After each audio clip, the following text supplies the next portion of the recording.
Hey man, there's no need to talk shit.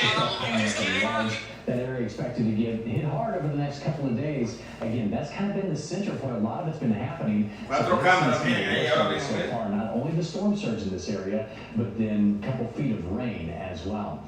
Something else that paints a picture of just how strong the winds are blowing around. You saw this one just a little bit ago. This is the shingles being blown off some roofs.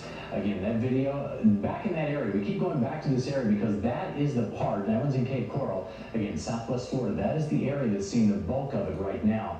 And Luann, one thing I wanted to go back to what Will was saying a little bit ago, we've all lived through some of these hurricanes. There's, what, 3 million new people or whatever the number is at this point, right? Yeah. They haven't experienced this, and to me, the thing that I think wears on you the most is that constant whistling, knowing that it's out there, and it goes on and on. He said 2 days of that in that area. Wow. I don't think we've ever seen 2 days straight of that. It's usually a day and it's on. This is going to be a long storm. Ian is very slow. It's only going 9 miles per hour. I've never experienced a hurricane that slow before. Normally within 24 hours, it's in, it's out. You get to go outside, assess the damage.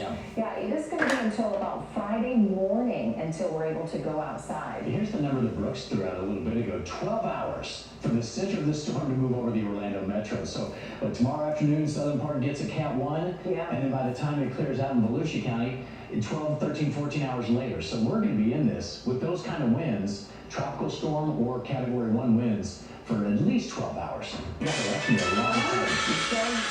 Thank you so much for actually giving us so much great content surrounding Hurricane Ian. We've been jumping in and out of our coverage with us. We have some of our top 13 teams. Folks, this is just the beginning of here for all of our friends in Florida.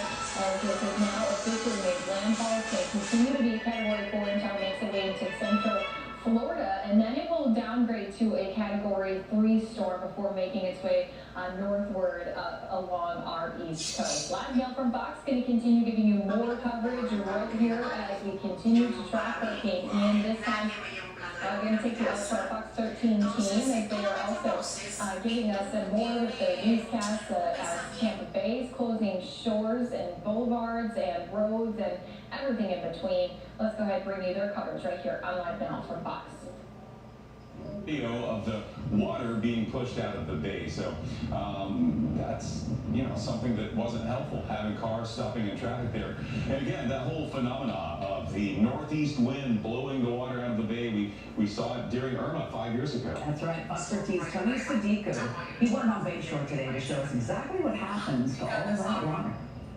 Hey guys, we're on Bayshore Boulevard here in Tampa. We've already started to feel the effects of Hurricane Ian. Obviously, you see the light rain falling, the winds have been picking up, and look what it's done right here under the bay. It's starting to suck water out of the bay, so much so you can see the grass off into the distance, and this is something we expected would happen as the winds would turn easterly. In fact, the winds have been coming out of the east since yesterday. They've just been picking up in speed. We've seen gusts about 37 miles per hour. That's close to tropical storm force, and we expect that to continue as the storm continues to make its approach.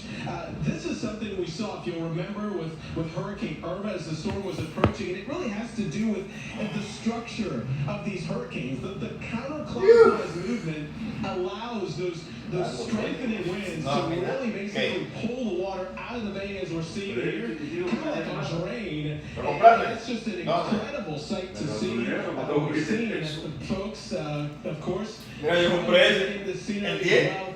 People just walking, on bikes. Unfortunately, son diferentes, mira. Tú ya tienes el hoyo de lado. Sí.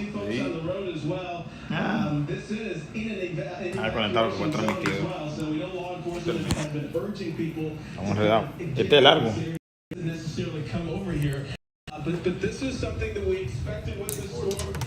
Despite the fact that the storm is still way to our south. Keep in mind, the center of the storm is still way to our south, but we're already feeling these effects. It just goes to show the sheer size of the storm. We know in this area we're not going to see the worst of the storm surge. That's going to be more angled down towards the beach. That's something the residents in this area are kind of happy to see. Date con la boca seca ahí. This area is prone Que nos va a llevar aquí unos trabajos a nosotros.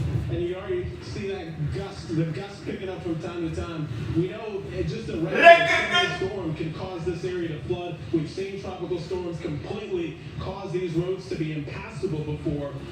But at this point, we're kind of seeing the opposite effect, kind of that reverse surge, if you will, as we continue to basically wait and anticipate the storm right here on Bayshore Boulevard. Tony Sadiku, Fox 13 News. All right, Tony, thank you. We got more video here from Southwest Florida as Hurricane Ian was coming ashore. This is from Joel Franco. It shows storm chasers and weather reporters on Tamiami Trail in Punta Gorda. And you can see one of the street signs there. Yeah, starting to feel the effects there. And right there, maybe hard to recognize, out there in the road, getting taken out by a tree branch. Yes, that's Jim Cantori of the Weather Channel. You know, many people make the joke, you don't want to be in the town that Cantori is going to because that means the worst weather. And here he is, holding on to the street sign. Which may blow away any minute. We hope Jim is safe. Many times, but we do hope he's safe. And yeah, these are things you see when a bad hurricane is coming to town. Wow, and you know, Punta Gorda got the worst of it in 2004 from Hurricane Charlie. Yeah. So we are pleased, fingers crossed, that it won't be as bad as we saw. Just showing us the storm surge that was going into there. I think it's going to be a bad scene. Yeah. We've just seen video too out of Naples, which is seeing a lot of wind damage and flooding too. Naples Fire Rescue, well, they